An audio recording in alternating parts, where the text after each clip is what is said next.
الحمد لله نحمده ونستعينه ونستغفره ونعوذ بالله من شرور أنفسنا وسيئات أعمالنا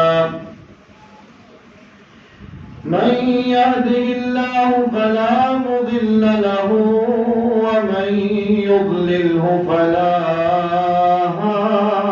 هادي له وأشهد أن لا إله إلا الله وحده لا شريك له وأشهد أن محمدًا عبده ورسوله اللهم صل على محمد وعلى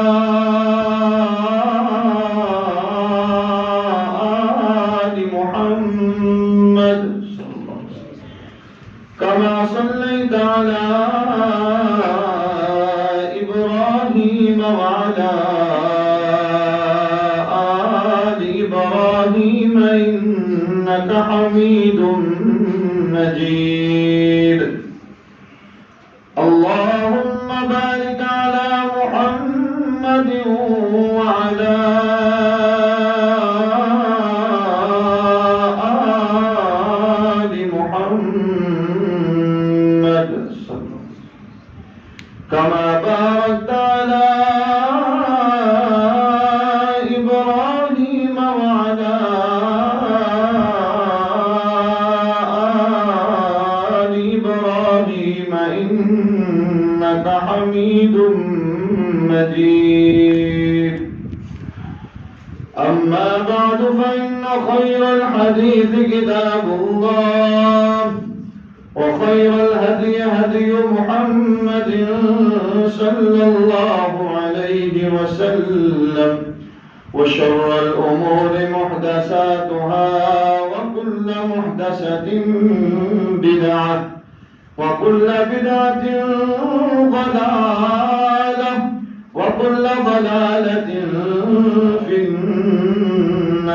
النار رب اشرح لي صدري ويسر لي أمري واحلل عقدة من لساني يفقهوا قولي رب زدني علما رب زدني علما رب زدنا علما أعوذ بالله من الشيطان الرجيم بسم الله الرحمن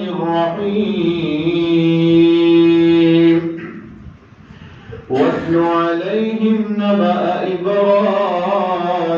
إبراهيم صدق الله مولانا العظيم وصدق رسوله النبي الكريم ونحن على ذلك من الشاهدين والشاكرين والحمد لله رب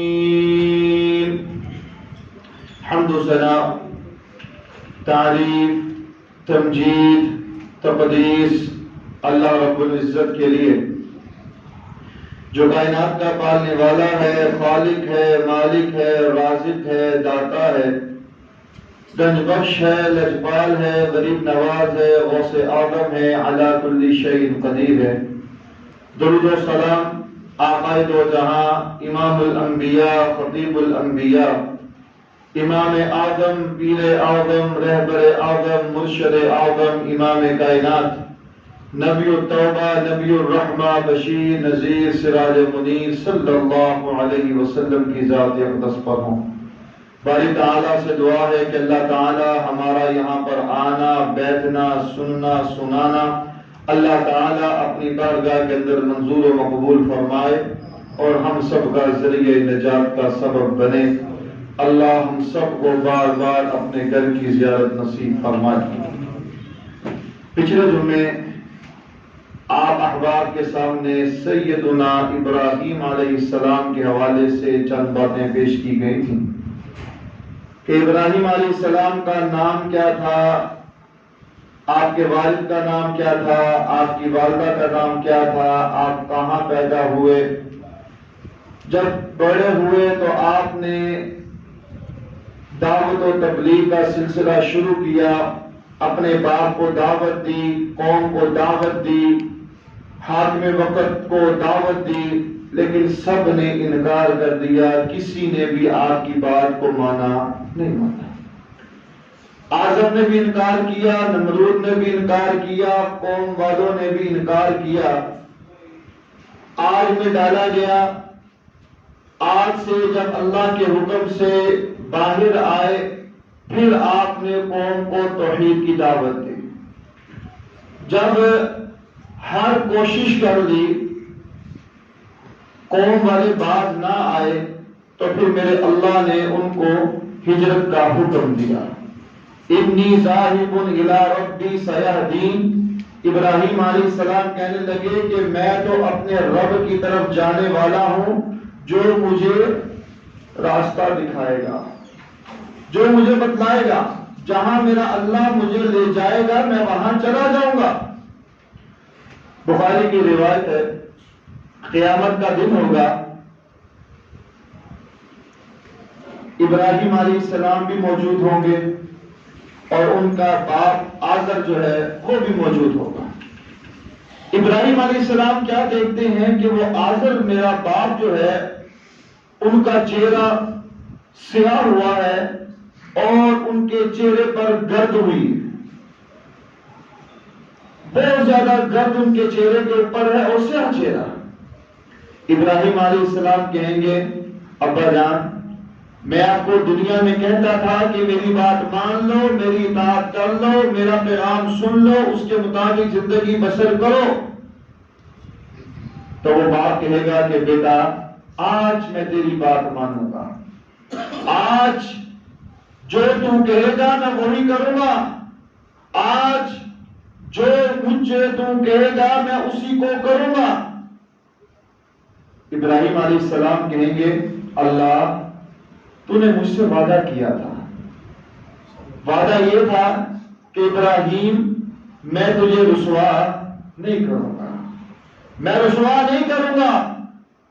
ابراہیم کہتے ہیں کہ اللہ اس سے بڑھ کر رسوائی اور کیا ہو سکتی ہے کہ میرا باپ جو ہے اس کا چہرہ سیاہ ہے، اس کے چہرے پر گد پڑی ہوئی ہے، اس سے بڑھ کر میرے لیے اور کیا رسوائی ہو سکتی ہے۔ اللہ فرماتے ہیں ابراہیم ہم نے کافروں کے لیے جنت کو حرام کر دیا ہے، کافر جو ہے وہ کسی صورت میں بھی جنت میں جا سکے گا نہیں جا سکے۔ اب اللہ فرمائیں گے کہ ابراہیم اپنے نیچے دیکھو۔ ابراہیم علیہ السلام جب اپنے قدموں کی طرف دیکھیں گے تو وہ ایک بچھو نظر آئے گا، وہ بچھو، اور اللہ آزر کو بچھو بنا دیں گے اور اس کے پاؤں سے پکڑ کر اس کو جہنم میں ڈال دیا جائے گا تاکہ ابراہیم علیہ السلام رسوا نہ ہو۔ ان کی شکل کو تبدیل کر دیا۔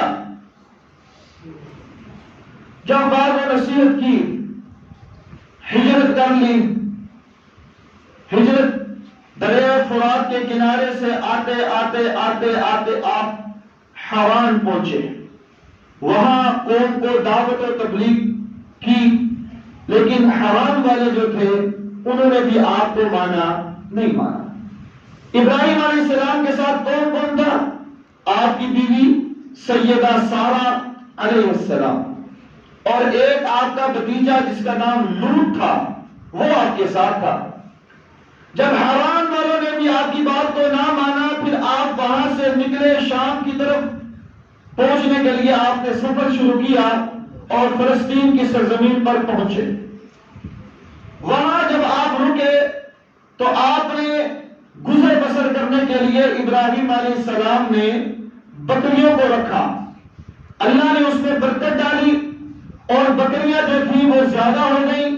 اس کے بعد وہاں 61 سالی کا سلسلہ شروع ہوا، سبزہ ختم ہو گیا، ابراہیم علیہ السلام جو تھے وہ اپنی بیوی کو لے کر اب وہاں سے مصر کی طرف روانہ ہوئے، مصر کی طرف۔ بخاری کی روایت ہے مصر کا بادشاہ جو تھا وہ بڑا ہی بدکار تھا، بڑا ہی برائی کرنے والا تھا۔ اس کو جب پتا چلا کہ ابراہیم جو ہے اپنے ساتھ کسی لڑکی کو لے کر آئے ہیں تو اس نے اپنے سپاہیوں کو بھیجا کہ جاؤ اس کو میرے پاس لے کر آؤ۔ گئے، دونوں کو لے کر آئے، دونوں کو الگ الگ بند کر دیا۔ اب جب پتہ چلا ان کو کہ یہ بادشاہ جو ہے یہ برائی کا ارادہ رکھتا ہے، اب دونوں نے کس کی طرف رجوع کیا؟ اللہ کی طرف رجوع کیا، دونوں نے اللہ کو پکارا۔ اب جب بادشاہ سارہ علیہ السلام کے پاس آیا تو سارہ علیہ السلام نے کلمات کہے، اللہم ان کنت آمنت بک وبرسولک واحسنت فرجی الا علی زوجی فلا تسلط علی ھذا الکافر۔ اللہ میں تجھ پر ایمان لائی، تیرے رسول پر ایمان لائی، میں نے اپنی عزت کو ہر ایک سے محفوظ رکھا ہے، میری عزت محفوظ ہے، آج اس کافر کو میرے اوپر مسلط نہ کرنا۔ اللہ نے دعا کو قبول کیا۔ ادھر سارہ دعا کر رہی ہے اور ادھر ابراہیم علیہ السلام دعا کر رہے ہیں۔ جب وہ بادشاہ برائی کے لیے بڑھا تو وہ نیچے گر گیا، کپکپانے لگ پڑا، پیروں کی ایڑیوں کو رگڑنے لگا۔ اب پھر سارا پریشان ہوئی کہ اگر یہ اس حال میں مر گیا تو لوگ کہیں گے کہ بادشاہ سارا نے بادشاہ کو قتل کر دیا۔ اللہم ان یمت یقال ہی قتلتہ۔ بادشاہ کھڑا ہوا، پھر برائی کی طرف بڑھا، پھر وہ نیچے گر گیا، پھر دعا کی، پھر کھڑا ہوا۔ تیسری مرتبہ جب بڑھا برائی کے ارادے سے، پھر نیچے گرا۔ اس کے بعد جب وہ ٹھیک ہوا تو اس نے چلانا شروع کر دیا۔ اس نے کہا کہ مجھے بچاؤ، میرے پاس کون سی مخلوق لے کر آئے ہو؟ جب میں اس کے پاس جاتا ہوں تو میرا جسم کپکپانے لگ جاتا ہے، میں نیچے گر جاتا ہوں، یہ کوئی انسانی مخلوق مجھے نہیں لگتی۔ چنانچہ بادشاہ نے ان دونوں کو چھوڑ دیا، ان دونوں کو جانے دیا، ساتھ ایک لڑکی کو بھی روانہ کیا۔ سارہ علیہ السلام کے ساتھ ایک لڑکی کو بھی بھیجا جس کا نام ہاجرہ ہے۔ بعض نے کہا ہے کہ وہ ہاجرہ جو تھی وہ بادشاہ کی بیٹی تھی، اور بعض نے کہا ہے کہ وہ ہاجرہ جو تھی وہ بادشاہ کی لونڈی تھی۔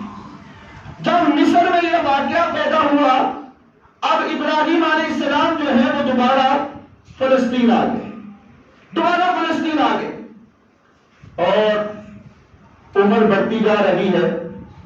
انسان جتنا مرضی بوڑھا ہو جائے لیکن اولاد کی طرف جو ہے، اولاد کی تمنا جو ہے، اولاد کی آرزو جو ہے وہ انسان کے اندر ہر وقت موجود ہوتی ہے۔ اللہ سے دعا کر رہے ہیں، رب ہب لی من الصالحین، رب ہب لی من الصالحین، کہ اللہ مجھے نیک صالح بیٹا عطا فرما، اے میرے پروردگار مجھے نیک صالح بیٹا عطا فرما۔ اب یہاں عقیدہ سمجھنے والا ہے، ابراہیم علیہ السلام کس سے بیٹا مانگ رہے ہیں؟ اللہ سے۔ ابراہیم علیہ السلام نے کوئی وسیلہ ڈالا، کوئی واسطہ ڈالا، ابراہیم علیہ السلام نے کسی اور کے ذریعے سے اللہ کو پکارا نہیں، بلکہ کہا ربی ہب لی من الصالحین، اے اللہ تو مجھے نیک صالح بیٹا عطا فرما۔ سارہ علیہ السلام وہ بھی بوڑھی ہو گئی۔ ابراہیم علیہ السلام کی عمر 80 سال ہے، ان کی عمر 70 سال ہے تقریباً، بوڑھی ہو چکی۔ اب وہ اپنے خاوند ابراہیم کو کہتی ہیں علیہ السلام کہ میں بھی بوڑھی ہو چکی ہوں، آپ بھی بوڑھے ہو چکے ہیں، میرے پاس یہ ایک لونڈی ہے جس کا نام ہاجرہ ہے، آپ اس کے ساتھ نکاح کر لیں، شاید اللہ ہمیں اولاد سے نواز دے۔ آپ ہاجرہ کے ساتھ نکاح کر لیں، شاید اللہ ہمیں اولاد دے دے۔ چنانچہ ابراہیم علیہ السلام کا نکاح ہاجرہ کے ساتھ ہوا علیہ السلام۔ فبشرناہ بغلام حلیم، اللہ نے دعا کو فوراً سن لیا۔ اللہ دینے پر آئے تو بے شمار عطا کر دے، اللہ دینے پر آئے تو لا تعداد دے دے، اللہ نہ دینے پر آئے تو کسی کو بھی نہ دے۔ یہ میرے مالک کے اختیار میں ہے، وہی ہے جو سب کچھ دیتا ہے، وہی ہے جو بیٹے دیتا ہے، وہی ہے جو بیٹیاں دیتا ہے، وہی ہے جو دونوں کو ملا کر دیتا ہے، اور وہی ہے اللہ جو کسی کو کچھ بھی نہیں دیتا۔ سب کچھ کس کے اختیار میں ہے؟ اللہ کے اختیار میں۔ ابراہیم علیہ السلام نے پکارا کس کو؟ اللہ کو۔ ابراہیم علیہ السلام نے اولاد مانگی تو کس سے؟ اللہ سے، کہ اللہ ربی ہب لی من الصالحین۔ 80 سال گزر گئے، بڑھاپے کی عمر کو پہنچ گئے، لیکن ایمان کمزور ہوا نہیں۔ اتنے نبی ہیں، اتنے رسول ہیں، اتنے خلیل اللہ ہے، اتنی آزمائشوں میں وہ چلے گئے، اللہ کے حکم سے وہ کامیاب ہوئے، پھر بھی ان کا عقیدہ یہی ہے کہ رب ہب لی من الصالحین، کہ اللہ مجھے نیک صالح اولاد دے۔ 80 سال کی عمر اور توکل ابھی بھی ہے کہ اللہ دینے پر آئے تو دے سکتا ہے، وہ قادر ہے۔ وہ عمروں کو دیکھتا، وہ عمروں کو دیکھتا نہیں۔ فبشرناہ بغلام حلیم، اللہ نے بیٹا دیا، اور بیٹا بھی ایسا جو بڑا ہی تحمل مزاج تھا، بڑا ہی بردبار تھا۔ اسماعیل اس کا نام رکھا، عبرانی زبان میں اس کو شماعیل کہا جاتا تھا۔ شماعیل، شین میم الف اور عین، اس کا معنی ہوتا ہے سننا، اور ایل کا معنی عبرانی میں ہوتا ہے اللہ، یعنی کہ اللہ نے دعا کو سن لیا، تو یہ شماعیل سے پھر اسماعیل بنا۔ اسماعیل علیہ السلام پیدا ہو گئے۔ اب جو سارہ علیہ السلام نے شادی کروائی ہاجرہ کے ساتھ ابراہیم علیہ السلام کی، تاکہ اولاد ہو جائے، اللہ نے اولاد دے دی۔ اب ابراہیم علیہ السلام کی توجہ جو تھی وہ زیادہ تر ہاجرہ کی طرف ہو گئی۔ اب سارہ علیہ السلام کو یہ برداشت نہ ہوا، اب انہوں نے سوچ لیا کہ میں اس کو نقصان پہنچاؤں گی، میں اس کو نقصان پہنچاؤں گی۔ ہاجرہ علیہ السلام وہاں سے نکلی، وہاں سے چلی، اللہ نے فرشتے کو بھیجا کہ جاؤ جا کر پیغام دے دو کہ ہم نے تمہیں ایک بیٹا عطا کرنا ہے جو بڑا ہی تحمل مزاج اور بردبار ہوگا، اللہ ہی حفاظت کرنے والا ہے، ڈرو نہ، تم چلی جاؤ واپس۔ پھر ایک موقع آیا، پھر ایک ٹائم آیا، بچہ چھوٹا سا ہے۔ آپ ابراہیم علیہ السلام نے سیدہ سارہ اور اسماعیل علیہ السلام کو دونوں کو لیا، اور آپ جو ہیں ان کو بیت اللہ کے پاس ایک کھلے میدان میں چھوڑ دیا۔ اب جب بیت اللہ کے کھلے میدان میں چھوڑ دیا، وہاں سامان رکھا اور واپس جانے لگے، تو ہاجرہ نے کہا ابراہیم اس چٹیل میدان میں، اس ویران جگہ پر آپ ہمیں چھوڑ کر جا رہے ہیں، ہمارا کیا بنے گا؟ ابراہیم علیہ السلام نے کوئی جواب نہیں دیا۔ پھر پوچھا ابراہیم یہاں آپ ہمیں چھوڑ کر جا رہے ہیں، ہمارا یہاں کون خیال رکھے گا؟ پھر جواب نہیں آیا۔ ہاجرہ نے کہا ابراہیم یہ تو بتا دو کہ اپنی مرضی سے چھوڑ کر جا رہے ہو کہ اللہ کے حکم سے چھوڑ کر جا رہے ہو؟ ابراہیم علیہ السلام نے کہا کہ میں اللہ کے حکم سے چھوڑ کر جا رہا ہوں۔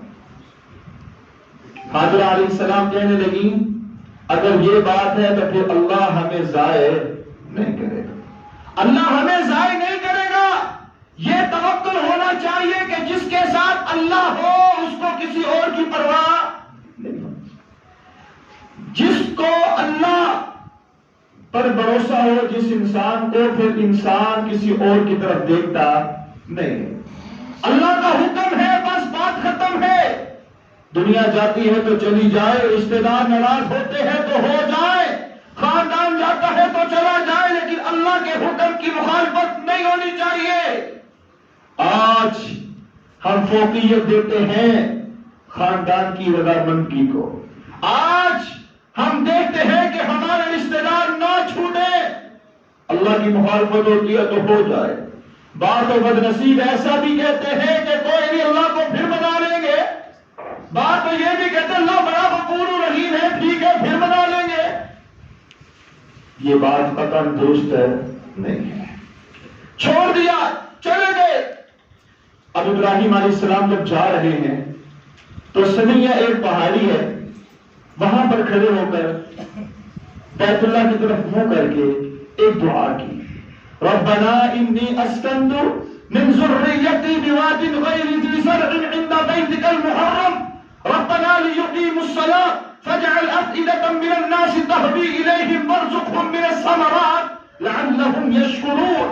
دعا کر رہے ہیں کہ اللہ میں نے اپنی بیوی کو، اپنے بیٹے کو، اللہ جو میں نے مان کر لیا، اللہ جو میں نے سمجھا کہ میرے بڑھاپے کا سہارا ہوگا، اللہ میں نے بڑی دعائیں کی، اللہ بڑھاپے کی عمر میں تو نے مجھے اولاد سے نوازا، تیرا حکم آ گیا. ربنا اے میرے اللہ انی اسکنت من ذریتی بواد غیر ذی زرع عند بیتک المحرم، کہ اللہ میں نے تیرے حرمت والے گھر کے پاس جو بھی آباد نہیں ہوا، چٹیل میدان ہے، کوئی وہاں موجود نہیں ہے، کوئی وہاں نہیں رہتا، کوئی آس پاس نظر انسان نہیں آتا، میں نے اپنی بیوی کو اور اپنے بیٹے کو وہاں چھوڑ دیا. کیوں؟ ربنا لیقیموا الصلاۃ، اللہ ان کو نماز قائم کرنے کی توفیق عطا فرمانا، اللہ یہ نماز قائم کرے. ربنا لیقیموا الصلاۃ فاجعل أفئدة من الناس تهوی الیہم، اللہ لوگوں کے دلوں کو ان کی طرف مانوس کر دے. وارزقهم من الثمرات لعلهم یشکرون، اللہ ان کو پھلوں کی فراوانی عطا کر دے، اللہ ان کو پھل عطا فرما لعلهم یشکرون، تاکہ وہ تیرا شکر کرنے والے بن جائیں. اللہ نے دعا کو سنا، اللہ قادر ہے. اللہ کا حکم مانو تو اللہ کسی کو ضائع کرتا نہیں ہے، اللہ پھر باغ لگا دیتا ہے، اللہ ایسی طرح سے عطا کرتا ہے کہ انسان کے وہم و گمان میں بھی نہیں ہوتا.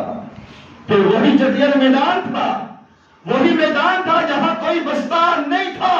پھر اللہ نے ایسی بہاریں لگائی، ایسی بہاریں لگائی، ایسی بہاریں لگائی کہ قافلے کے قافلے وہاں جمع ہو گئے، آبادیاں بن گئی، لوگ اکٹھے ہوئے اور ایک شہر آباد ہو گیا. ابراہیم علیہ السلام وقتاً فوقتاً ملنے آیا کرتے تھے. اب جب ابراہیم علیہ السلام آ رہے ہیں، ملتے ہیں، جب سیدنا اسماعیل علیہ السلام تقریباً 2 سال کے ہوئے تو آپ کو حکم ہوا کہ ان کو وہاں چھوڑو، چھوڑ دیا. اب وہ ایک لمبی تاریخ ہر انسان نے وہ سنی ہوئی ہے کہ وہاں کھانے کو کچھ نہیں تھا. پھر جب بھوک کا احساس ہوا تو پھر بیٹا رو رہا ہے تو وہ سارا سیدنا حاجرہ علیہ السلام جو تھی وہ پہاڑ کے اوپر چڑھی جس کا نام صفا تھا. وہاں دیکھا کہ شاید کوئی نظر آ جائے، لیکن وہاں بھی کوئی نظر نہیں آیا. نیچے اتری، دوڑ لگائی، پھر مروہ کی طرف اسی طرح 7 چکر لگائے. پھر اللہ نے جبریل کو بھیجا، انہوں نے اپنے پر کو مارا یا ایڑی کو مارا اور وہاں سے چشمہ نکل آیا، اور پھر اس چشمے کے ذریعے سے لوگ سیراب ہوتے رہے جس کو زمزم کہا جاتا ہے. اور وہ زمزم جس کے متعلق رسول اللہ صلی اللہ علیہ وسلم نے فرمایا کہ یہ بیماریوں کی شفا کے لیے بہت اہم پانی ہے. یہ غذا اگر انسان صرف اسی پانی کو پی لے تو انسان کے کھانے کی کمی پوری ہو جاتی ہے. جس نیت کے ساتھ اس کو پیا جائے اللہ اس کو پورا فرماتے ہیں، جس ارادے کے ساتھ پیا جائے اللہ اس کو پورا فرماتے ہیں. اب ابراہیم علیہ السلام ملنے کے لیے آئے.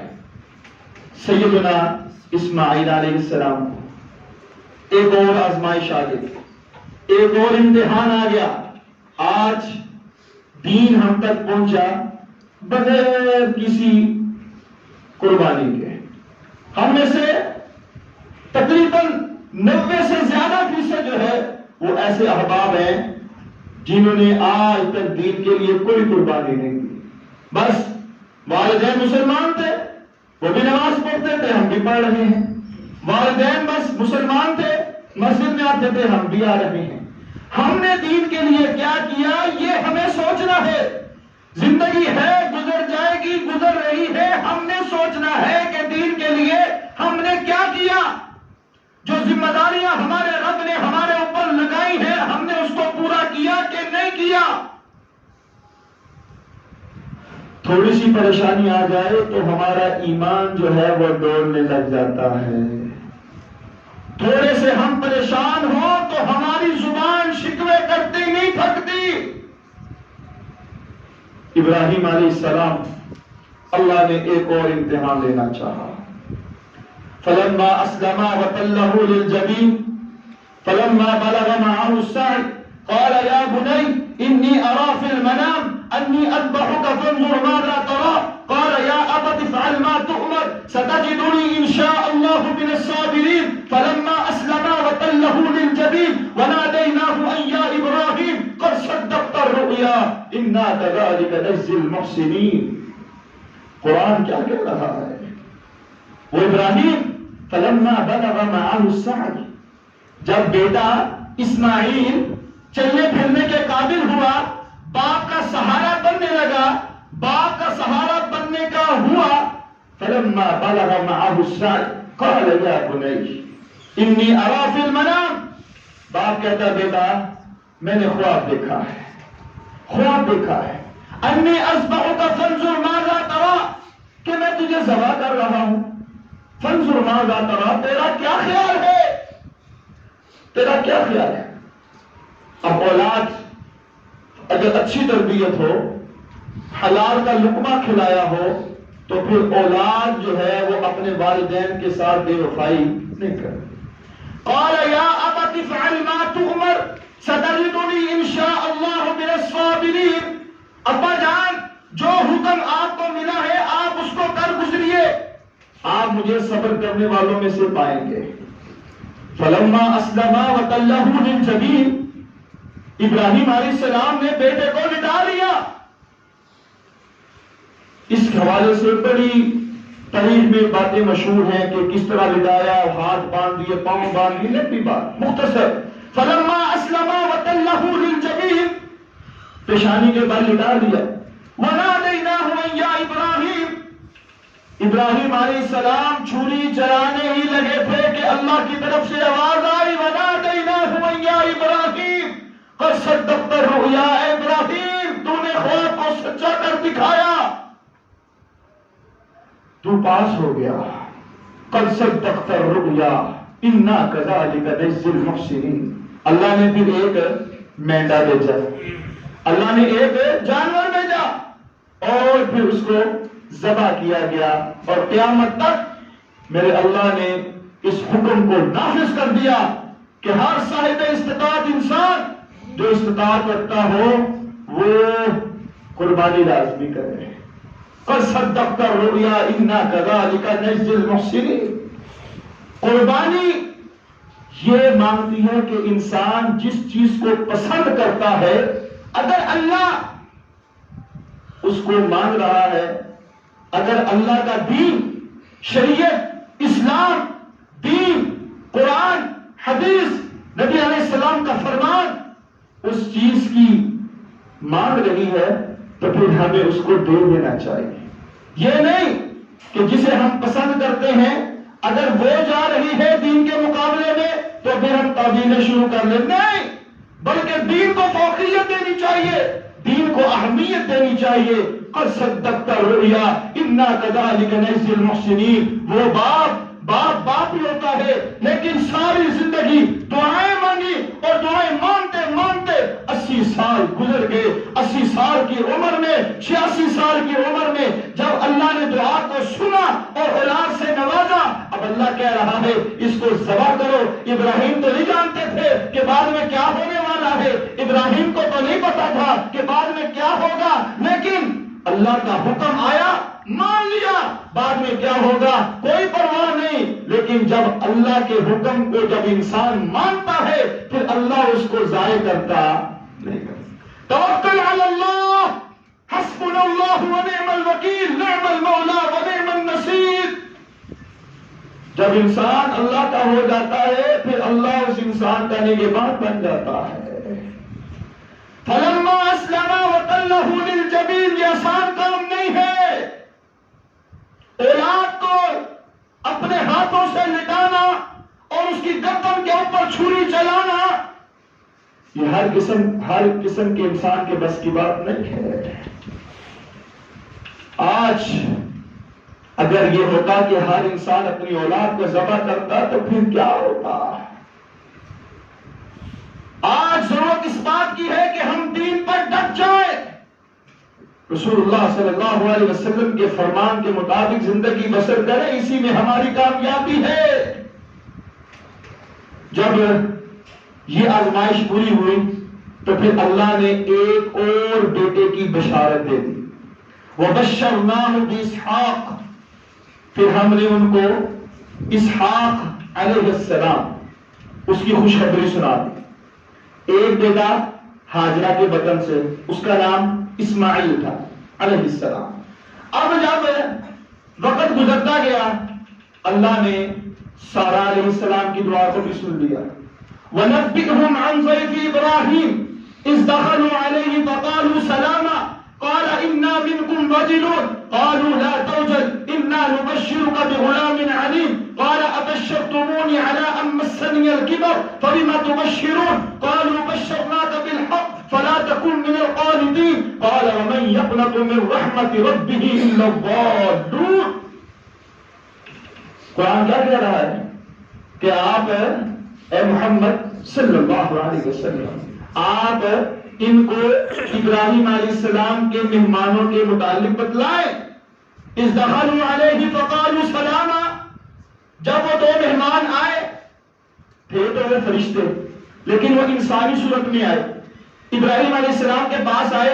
اذ دخلوا علیہ فقالوا سلاما، انہوں نے سلام کیا۔ قال انا منکم وجلون، تو وہ پریشان ہوئے، ڈر گئے۔ قالوا لا توجل، آپ ڈرے نہ، پریشان نہ ہو۔ انا نبشرک بغلام علیم، ہم تو آپ کو ایک عالم بیٹے کی خوشخبری دینے کے لیے آئے ہیں۔ ایک عالم بیٹے کی خوشخبری دینے کے لیے آئے ہیں۔ 12ویں پارے میں آ گئے، وَلَقَدْ جَاءَتْ رُسُلُنَا إِبْرَاهِيمَ بِالْبُشْرَىٰ قَالُوا سَلَامًا قَالَ سَلَامٌ فَمَا لَبِثَ أَن جَاءَ بِعِجْلٍ حَنِيذٍ فَلَمَّا رَأَىٰ أَيْدِيَهُمْ لَا تَصِلُ إِلَيْهِ نَكِرَهُمْ وَأَوْجَسَ مِنْهُمْ خِيفَةً قَالُوا لَا تَخَفْ إِنَّا أُرْسِلْنَا إِلَىٰ قَوْمِ لُوطٍ۔ قرآن کیا کہہ رہا ہے؟ قرآن نے تو نقشہ کھینچ دیا کہ جب وہ دو مہمان آئے ابراہیم علیہ السلام کے پاس، انہوں نے سلام کہا۔ فَلَمَا لَبِثَ أَن جَاءَ بِعِجْلٍ حَنِيذٍ، اب ابراہیم علیہ السلام جو تھے ان کی مہمان نوازی کے لیے نکلے اور ایک بچڑا ڈھونڈ کر لے کر آئے۔ فَلَمَّا رَأَىٰ أَيْدِيَهُمْ لَا تَصِلُ إِلَيْهِ نَكِرَهُمْ وَأَوْجَسَ مِنْهُمْ خِيفَةً، جب ابراہیم علیہ السلام نے دیکھا کہ وہ اس کو ہاتھ ہی نہیں لگا رہے، کھائے نہیں رہے، تو وہ پریشان ہوئے، تھوڑے سے ڈرے۔ قَالُوا لَا تَخَفْ، ابراہیم پریشان نہ ہوئے۔ اِنَّا أُرْسِلْنَا إِلَىٰ قَوْمِ لُوطٍ، اللہ نے ہمیں قوم لوط کو ہلاک کرنے کے لیے بھیجا ہے، اس نے بڑی نافرمانی کی ہے، ہم اللہ کے حکم سے ان کو ہلاک کرنے کے لیے آئے ہیں۔ وَامْرَأَتُهُ قَائِمَةٌ فَضَحِكَتْ فَبَشَّرْنَاهَا بِإِسْحَاقَ، اب یہ بات سن کر بی بی سارہ جو تھی وہ خوش ہوئی اور ان دو فرشتوں نے کہا فَبَشَّرْنَاهَا بِإِسْحَاقَ، ہم ان کو اسحاق اس کی خوشخبری دینے آئے ہیں کہ اللہ ان کو ایک بیٹا دینے والا ہے جس کا نام اسحاق ہوگا۔ وَمِن وَرَاءِ إِسْحَاقَ يَعْقُوبَ، اسحاق بھی نبی بنے گا اور اس کے بعد ایک اور ان کا بیٹا ہوگا اسحاق علیہ السلام کا، یعنی کہ ابراہیم علیہ السلام کا پوتا جس کا نام یعقوب ہوگا، وہ بھی نبی بنے گا۔ اب اس کے بعد کیا ہوا؟ اب سارہ علیہ السلام بھی بوڑھی ہے اور ابراہیم علیہ السلام بھی بوڑھے تھے. پہلا بیٹا تقریباً 86 سال کی عمر میں ہوا سیدنا ابراہیم علیہ السلام، اور تقریباً 100 سال کی عمر تھی آپ کی، اور سارہ علیہ السلام وہ بھی بوڑھی تھی. کہنے لگی قالت یا ویلتا اعلد وانا عجوز وهذا بالي شيخا ان هذا لشيء عجیب. کہنے لگی یہ کیسے ہو سکتا ہے، مجھے اولاد کیسے ہو سکتی ہے، میں تو بانجھ ہوں، بوڑھی ہوں، مجھے اولاد کیسے ہو سکتی ہے. فاقبلت امرأته في سرة فسكت وجهها وقالت عجوز عقيم. زاریات کے اندر میرے رب نے کیا فرمایا؟ سارہ علیہ السلام نے ہاتھ اپنے چہرے پر مارا، ہائے مجھے اولاد ہوگی. وقالت عجوز عقيم، میں بوڑھی لاغر کمزور بانجھ عورت اور مجھے اولاد ہونے والی ہے. تو پھر ان فرشتوں نے کیا کہا؟ قالوا وتعجبین من امر اللہ رحمت اللہ وبرکاتہ علیکم اہل البیت انہ حمید مجید. آپ اللہ کے فیصلوں کے متعلق تعجب کر رہی ہیں؟ اے ابراہیم کے اہل بیت، آپ پر اللہ کی رحمتیں ہوں، آپ پر اللہ کی برکتیں ہوں. اللہ نے آپ کو ان چیزوں سے نوازنا ہے. اولاد دینے کا اختیار کس کے پاس ہے؟ اللہ کے پاس. یہ بانجھ، یہ تقسیم ہماری ہے. اگر اللہ ان کو بھی اولاد دینے پر آئے تو دے سکتا ہے. اللہ جوانی میں دے، بڑھاپے میں دے، کہ اللہ کے اختیار میں ہے. اللہ جوانی میں بھی نہ دے، یہ میرے مالک کے اختیار میں ہے. ہمیں ہر حال میں توکل اللہ پر کرنا چاہیے. قرآن حق ہے، سچ ہے، قرآن جھوٹ بولتا نہیں ہے. قرآن نے سارہ علیہ السلام کو اس حالت میں اولاد دی جب وہ کہہ رہی ہے عجوز عقیم، میں تو بانجھ ہوں، میں تو بوڑھی ہوں، کمزور ہوں. تو آج کی سائنس، آج کی دنیا یہ کہتی ہے کہ بانجھ عورت کو اولاد نہیں ہوتی، بوڑھی ہو جائے اس کو اولاد نہیں ہوتی. لیکن قرآن تو کہہ رہا ہے کہ اللہ نے سارہ علیہ السلام کو اس حالت میں اولاد سے نوازا، اس حالت میں اسحاق علیہ السلام کی دولت سے نوازا جب وہ بانجھ تھی اور بوڑھی تھی. تو ہمیں ایمان قرآن پر لانا چاہیے، ہمیں ایمان قرآن پر رکھنا چاہیے. لیکن اس کے لیے شرط کیا ہے؟ توکل ہونا چاہیے. جتنا توکل مضبوط ہوگا اتنی اللہ کی رحمتیں ہمارے اوپر برسیں گی. حاجرہ علیہ السلام پہلے فوت ہو گئی، سیدنا سارہ علیہ السلام بھی فوت ہوئی. لمبی تاریخ ہے. اور ابراہیم علیہ السلام نے جو وصیت کی اپنی اولاد کو اور سب کو، ووصى بها ابراہیم بنیہ ویعقوب یا بنی ان اللہ اصطفى لكم الدین فلا تموتن الا وانتم مسلمون، کہ اللہ نے تمہارے لیے دین کو چن لیا ہے، دین کو تھام لو، دین کے مطابق عمل کرو، دین کے مطابق زندگی گزارو. اسی میں تمہاری کامیابی ہے، اسی میں تمہاری کامرانی ہے. اور مرتے دم تک مسلمان بن کر جیو اور مسلمان کی حالت میں ہی اس دنیا میں جاؤ. یہی ان کا پیغام ہے، یہی ان کی دعوت ہے، یہی ان کی تبلیغ تھی کہ ساری زندگی توحید کا پرچار کرتے رہے، ساری زندگی توحید کا ڈنڈا بجاتے رہے. اور آخری وصیت جو انہوں نے اپنی اولاد کو کی، جو سب کو کی، وہ یہی تھی کہ ان اللہ اصطفى لكم الدین فلا تموتن الا وانتم مسلمون. آج ضرورت اس بات کی ہے، آج امت مسلمہ دین کو تھام لے، دین کو مضبوطی سے پکڑ لے اور اس کے مطابق زندگی بسر کرے. پھر دیکھنا کہ اللہ کی رحمتیں برستی ہیں، اللہ کی رحمتوں کا نزول ہوگا، اللہ کی برکتیں نازل ہوں گی. اور اگر ہم نے دین کو چھوڑ دیا، دین کو جدا کر دیا تو پھر خسارہ ہی خسارہ ہے. مالک سے دعا کریں کہ اللہ ہم آزمائشوں کے قابل نہیں ہیں، اللہ ہم امتحانوں کے قابل نہیں ہیں. اللہ ہمیں حالت ایمان پر رکھ، اللہ ہمیں حالت ایمان میں موت دے. اللہ مرتے وقت کلمے کی ہوش نصیب فرما. اللہ ہمیں ایسا ایمان نصیب فرما جو تجھے پسند آ جائے، ایسا ایمان عطا فرما جو ہمیں جنت میں لے جائے، ایسا ایمان نصیب فرما جو ہمیں جہنم سے بچا لے. ہمیں اور کچھ نہیں چاہیے. ایسا ایمان نصیب فرما کہ قیامت کے روز نبی علیہ السلام کے ہاتھوں کے روز حوض کوثر کا جام اللہ ہمیں نصیب فرمائے. اللہ ہمیں ایسا ایمان نصیب فرمائے, ایسی غیرت نصیب فرمائے. جب یہ چیز ہمارے اندر آ جائے گی تو انشاءاللہ یقیناً ہم پکے سچے مسلمان بھی بن جائیں گے اور سنت ابراہیمی کو بھی اپنا لیں گے اور اللہ کی برکتوں اور رحمتوں کے حقدار بھی بن جائیں گے. اللہ ہمیں نیک اعمال کرنے کی توفیق عطا فرمائے.